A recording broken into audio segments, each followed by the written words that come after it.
Please remember this, all of you.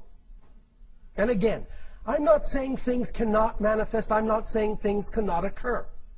But here's something very, very crucial to remember about this and what we were talking about at the beginning of this transmission with regard to the idea of what your physical mind is capable of and what your higher mind is capable of.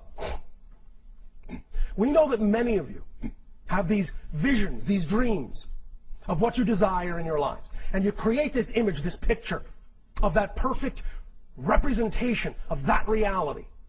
And you aim for that, and you go for that, and that's what excites you, and that's your passion. And that's all well and good. But understand this very clearly. The best possible version your physical mind is capable of imagining is the least possible version your higher mind can imagine. So don't stop the higher mind by saying, that's the best I can get. Let the higher mind give you more than you believed you could get. Because if you insist that the picture the physical mind gets is the best that can happen, you're actually limiting what might even be in a more amazing way the higher mind could bring it about by saying, that's it, that's what I can get. And thus you put conditions and limitations and expectations on the higher mind that prevent it from giving you something beyond what you imagined. So the best that you can imagine with the physical mind is the least way in which it will happen. Go out into the world with that understanding and start to see what happens. The best you can imagine is the least possible way it will occur. Not the best, the least. And then feel the true power you have in allowance and letting it come to you. If you can handle it. Does that make sense? Yes, yes, yes. It makes a lot of sense. And the allowing part, is there anything else about allowing? Big, big, big part of it. Because again, remember, you don't have to make things happen. Things already work.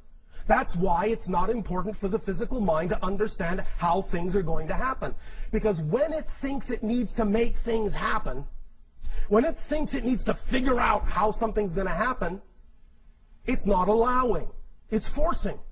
It thinks it needs to force things into position instead of trusting that things already work.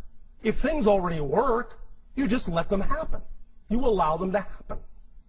You can put out the vibration of the desire. You can use that vision, that image, as a template to put yourself in the proper vibrational state. But then just let the higher mind do its job. That's all that you need to do. You can, as the physical mind, say, all right, I've gotten this inspiration, I've gotten this imagination, I feel the excitement. That's the communication from the higher mind. Now, all I need to do is look around for any situation or circumstance that contains the same energy, the same excitement, the same passion. All I need to do is take action on it in that direction to the best of my ability. And that's all I need to do. And the next thing that comes along, do the same. The next thing that comes along, do the same. The next thing that comes along, do the same. Knowing you are guided by that vibration. And it is the path that represents the true you. And then go along and enjoy the ride. And whatever happens is what needs to happen. Validate it. Give it the positive meaning you prefer to, even if you don't understand how it could serve you that way. Give it that meaning. And allow it to show you how it serves you. Remember, you cannot experience what you are not the vibration of. So if you're not the vibration of allowance, if you're not the vibration of positive meaning, how can anything reflect back to you in a positive, allowing way? You understand? Yes, so if you're not the vibration, how do you allow that vibration? How do you? By getting in touch with whatever beliefs and definitions you would have that would get you to react to something in a way you don't prefer to. It's a simple question. If you react in a negative way, if you give something a negative meaning, all you have to do is take a step back and say, what would I have to believe is true in order to react to this way? What would I prefer to believe is true? And then respond that way. Many times, the second you identify a belief, it's gone.